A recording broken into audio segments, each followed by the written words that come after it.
This looks like the, you ever seen the picture online? There's a picture of an olive python like hanging over a cliff eating like a wallaby. This is exactly what it looks like. And they love to hang and grab food.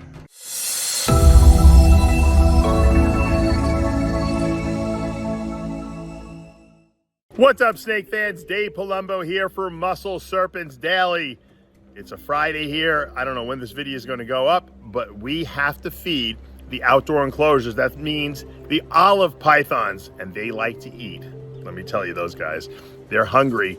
It's still fattening up season, getting them ready for the winter when they're going to be not fed and hopefully breeding this year. So we got a bunch of jumbo rats defrosted. We're going to show you those. We have a clutch in the incubator that's hatching as well, and we're going to take a look at those as well. So a lot of exciting stuff to take a peek at. Stay tuned. All right, we got another clutch hatching out here. We had a GHI Mojave Pastel Clown. So GHI Mojave, which we know is a black snake with like a light stripe down it. Pastel, which will lighten things up, and then Clown. That was the father that was bred to a GHI Hurricane Het Clown. And we got some interesting results. We only had three eggs, so we didn't have that much to choose from. This is obviously a visual clown here. This is looks like a pastel Mojave clown. So we hit the visual here. Or a pastavi clown, they call it. This is visual, you can see the head.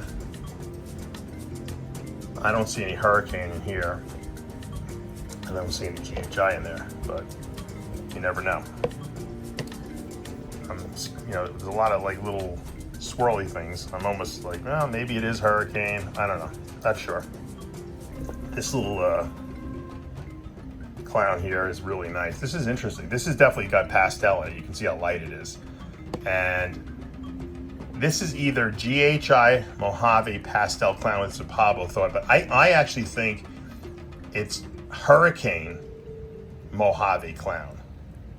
And I have to let it shed a few times and really inspect it and visually inspect it and see how it looks.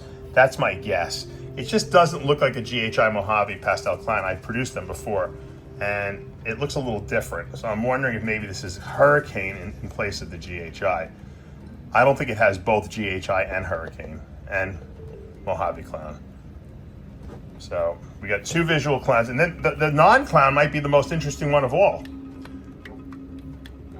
And I don't know if these are males or females. I haven't sexed them. This is what we think is GHI Hurricane Het Clown. So it almost, it's funny, and I'm going to put a little hypothesis out there. There's no basis for this because I don't have haven't done enough breedings to really even suggest that, but it almost looks like Hurricane and GHI are allelic to each other because they really enhance each other. This almost looks like a super hurricane. The way you see that the crazy hurricane swirls here, and this is not. There's no chance of super hurricane. So this is definitely GHI. And GHI does a lot of similar stuff to hurricane. It makes swirls. But hurricane and super hurricanes are usually lined up a little bit more symmetrically. So I don't know. I'm just putting it out there. I don't know if anyone else can give me feedback if they think that there's a possibility that maybe GHI and Hurricane could be allelic to each other, meaning they sit on the same position on the gene and can produce a superform, or acts like superform together. I don't know. Just throwing it out there. Might not. If that was the case, then that would mean we can never have a super Hurricane GHI or a super GHI Hurricane because you can only have two spots. But like I said, I don't know. They might just enhance each other really nicely, but they definitely have some kind of an epistatic, interaction with each other. And this is once again Het Clown, 100%, but definitely I would say GHI Hurricane. All right, I wanted to give you a little update on my beautiful leopard, blackhead, lavender albino. This little girl we produced in August, and she is smoking. Look how beautiful that is. lavender albino, and this is all that white's going to turn like a lavender purple color. But you can just see how high definition she is, because that blackhead and the leopard, they're so dark. Normally, you take away that, you strip away the melanin, and you still have that dark pattern there. It's just yellow now. And then like I said, all that white is going to turn lavender albino, or it's going to turn lavender. Excuse me. If this was a regular albino, it would just stay white. So really, really nice looking snake. All right, it's feeding time here for the olive pythons. Pablo's got some jumbo rats. And you better get him back in that cage. There we go. All right, let's put him back in there. I know Pablo's afraid of these guys with good reason. For good reason, yeah. All right, so this is the male. Oh, actually, this is the female, and that's the male. It's going to get, the male albino will get one too. And the reason we don't really feed these guys that much, but this breeding season's coming up. These guys are still a little on the lean side, so we got to fatten them up a little bit, so that when we get into the cooler season and they're not going to be eating, they're going to have enough mass on them, hopefully, to, that's something a bodybuilding term, which it is, to breed. So I guess if we're in the snake world, we'd call it enough energy, stored energy. All right, we'll let these guys go. All right, here's my big olive pythons now. These are my guys I've had for quite a while.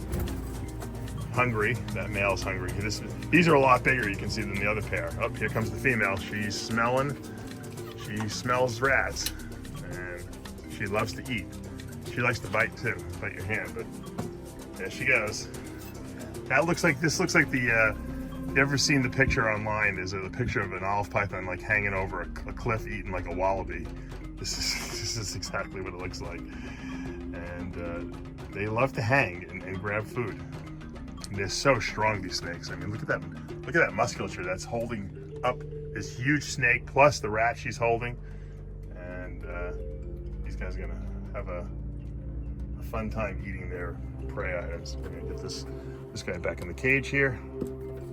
Look, he's trying to hold my hand like he's gonna eat my hand too. All right, enjoy. All right, what? A male. It's okay. All right, we're in the Bredli python cage, and Pablo only defrosted one rat with two snakes there. I think that's the female who's looking. No, this is the male. Is it? Yeah. Oh, they came. He shit though.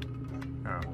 He never wants to eat though. It's always the female, I thought. No, he ate last time. Hold on. He doesn't eat jumbo rats though.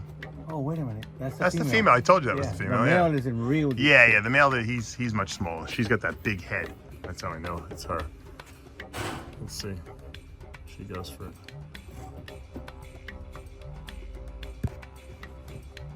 There's the male back there.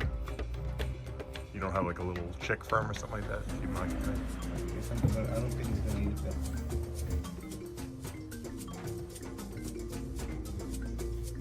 Oh, he's in shed. Yeah, he's in full shit. I'm surprised she hasn't grabbed this thing yet. But she looks like she's in shit too. I think. All right, the Bredli didn't want it. We're gonna see if our female berm will eat it. She's only been eating quail lately. She will not touch rodents. Let's see if she gets this one.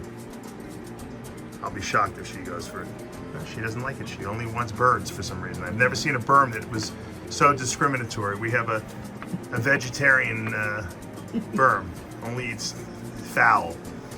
She doesn't want gout, so she doesn't eat red meat. Yeah, she doesn't want to get heart disease. Yeah. She won't eat rats. She'll only eat She would have taken it up right now. And you can tell she's hungry because she's definitely looking for food. Yeah. Because she's not big, she's small. And you know, she's not gonna grow on eating, on just eating quails, but at least she eats. So we'll try and find someone else. All right, Annie Hall, the garbage disposal. Since no one else is gonna eat this rat, Annie Hall, you're gonna get an extra meal this week. Let's see if you want it. Oh, yep. Yeah, that's a nice meal for her. She'll probably put on a couple pounds of muscle from this one. This is a biggie. Look at her coming out. All right, get in there. She's got to coil her whole body around this thing. It must be like some kind of involuntary response where they just rap. Because she's got to know this thing is dead. You know, it's a frozen thawed rat.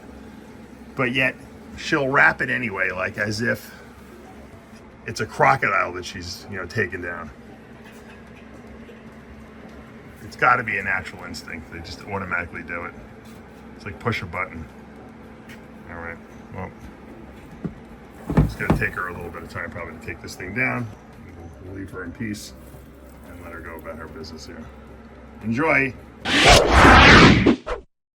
All right, guys, that's going to do it for today here at Palumbo's Pythons and Boas.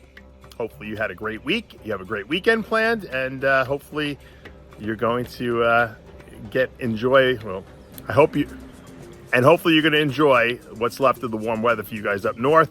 Here in Florida, it's still beautiful, although we're getting a lot of rain. I hope you enjoyed the feeding video.